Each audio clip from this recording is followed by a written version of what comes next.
Assalomu alaykum qizlar. Mana so'qmoqni qilaman deb, mana bir tal tuxumniki eqini, bir qo'shiq shampan qo'yib, vanilya qo'yib ko'ptirib oldik. Buni mana dumqusaqmi, to'kilmagay darajada. Mana dumqusaqni to'kilmagay darajada ko'pdi. Ikkinchi qadamda 200 gram shakarni o't qo'yib eritamiz, xonimlar, suz o'tda. Ondan keyin 250 gram masalni suz o'tda mana qaynatib oldik. Hem şekerimiz erigen amal masalının üstüne koyumuz kızlar. Kızlar buna şeker erişki başladı hanımlar. Tamamı erip bu masalının üstüne koyup araştırıyoruz. Kızlar buna şeker erigen ki masalının üstüne koyup kaynattık bana hanımlar.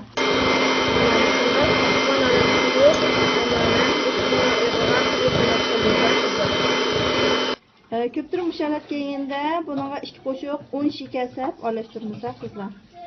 Mana qizim shunda 2 cho'ng qo'shiq 10 shakar selib buni aralashtiramiz. Aralashtirib, uni bo'lgandan keyin buning to'piga yong'oq badamlarimizni solamiz. Qizim mana buningga mavu 50 gram yong'oqni to'kdik. Endi mavu 350 gram badam yog'ini to'kdik. To'kib, endi buni hammasini aralashtiramiz qizlar. Mashinasi qilib aralashtirib olamiz. Kızlar bunu araştırıp tayyor qildik. Endi mananga o'xshash deterjan lisimizni maylab olamiz.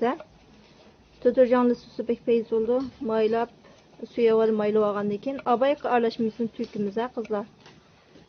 Endi men qo'limizni suv tiqib ho'ldab keldik. Endi shu ho'l qo'limiz bilan buning to'pini besyapmiz xonimlar. Mushna besib shakl chiqaramiz. Mana Endi buni to'nglatgunimizda saqlash bo'limchisiga bir kech qo'yib qo'ygandan keyin qatidi bu. Endi buni to'tirjan kesimizmi? Har yangiz kesib, taqsiq tizab, iste'mol qilsak bo'ldi. Bolalarimiz yoqtirib yeydigan so'qmoq mushunga bitdi xonimlar. Kesib taqsiq olgan holatini ko'raylik.